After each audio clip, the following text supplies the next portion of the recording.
Men, have you ever called out a man baby? All of my housemates agreed to let our roommate's friend, Kyle, camp out in our living room, since we'd get to pay less rent. But then came the piss on the toilet, dirty cups and plates, and at one point I found a coom sock lying around. He also had this awful habit of sleeping with his fat body exposed, and he'd never put on boxers when he went to the bathroom. It got to the point where we bought him a curtain to set up for some privacy. Then we ended up having to put the curtain up for him, because he never did, and we were sick of getting flashed all the time. I personally hated the dude for many reasons, but the worst was because one day he randomly decided my dog preferred him to me. He kept trying to take her for walks without my permission. He tried to get her to sleep with him at night, which never worked out because she prefers her crate. When we had our daily training session, he'd interrupt and tell me I was doing everything wrong and insist on taking over. It was actually a bit funny when he would randomly try to prove he could handle her better. She tends to follow me around the house, so when he'd see her he'd order her to sit, stay or come over to him, which she never did even once. She tended to ignore him, and I don't really blame her since he smelt so bad. Finally rent day came. We usually pay $900 each for rent, but we told Kyle from the start he only had to pay $400 each month since he didn't have his own room and we understood he was saving up for a place. Of course, he only handed over $200. He said work was tough and he'd pay us back in payment plans to make up for it. My roommate who was in charge of the bills said it would be fine and he'd cover for him until he could pay him back. I didn't hold my breath. It only got really bad the very next week, when this dude messed up twice in very big ways. The first was when my roommate who handles the bills brought his new girlfriend over for the first time. She seemed like a nice girl and she even offered to cook dinner for all of us, which I thought was sweet. Then in came the mess of a man, drunk and shirtless, who saw the girlfriend and immediately made a dash for her. He was all up in her space, and made a lot of comments about her body. My roommate didn't seem to care, so I stepped in and told him he needed to give her some room to breathe. He shoved me in the chest and started yelling at me. He went on a rant about how I thought I was better than him because I could afford food and a car and he couldn't. He said I'd never understand the trauma he went through growing up with parents who didn't care about him, and how no one wanted to give him a good job. I legit looked this man in the eye and told him he had no right to assume his life was more difficult than anyone else's, that he knew nothing and needed to stop the woes me act, because it did nothing but make him seem like a moocher for attention. At this point the girlfriend just grabbed her purse and left. I really don't blame her. I tried to leave myself, when Kyle physically stopped me and asked if I wanted to fight. Now the thing is,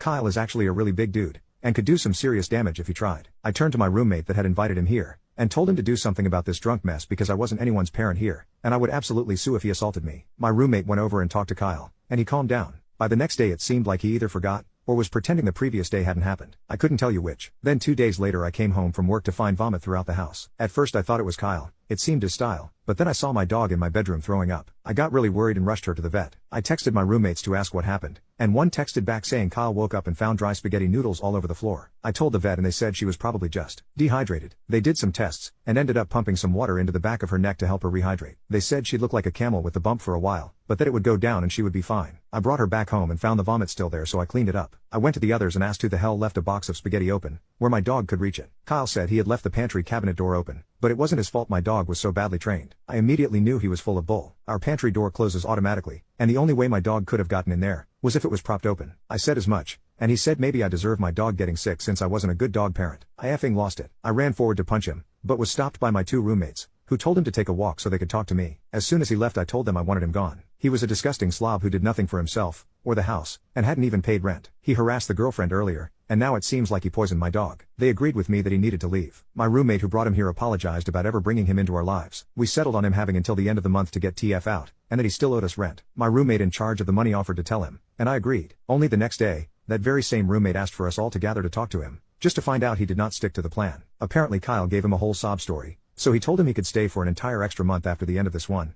and he didn't have to pay any rent for past or present time he stayed here. I was so angry I burst out laughing. Like, I couldn't breathe type laughing. I told him absolutely not. The only reason I agreed to let this guy stay here was so I could have a break on rent for a while. Now, thanks to him I owe hundreds of dollars in vet fees, and gained my own kind of trauma from dealing with his sorry butt. I am not okay at all with allowing him to stay longer than ever agreed upon. Plus I'd have to pay a regular amount of rent while dealing with his bull? No, not happening. My roommate turned to the other one, hoping he would back him up, but he just agreed with me. He said he regretted ever bringing the idea of letting Kyle move in up, and he should have been kicked out a long time ago. The only reason he thought it was a good idea from the start was for the lower rent cost for a bit. I told my roommate he needed to either go back and tell him the actual deal, or he'd be paying for Kyle's portion of rent on top of his own, because I would only be sending him the amount we agreed to when Kyle moved in. He tried to argue with us, saying it wasn't fair to place him in such a bad position. I told him, you did it to yourself for falling for a sob story from a manipulator who literally harassed your girlfriend. He told us once again the entire situation was unfair. I told him, I absolutely agree. So not only will I only pay the agreed upon amount, but I will be minusing the cost of the vet bill as well from my rent, since you clearly want to help this man with his financial issues so badly. I just got up and left. My other roommate shrugged,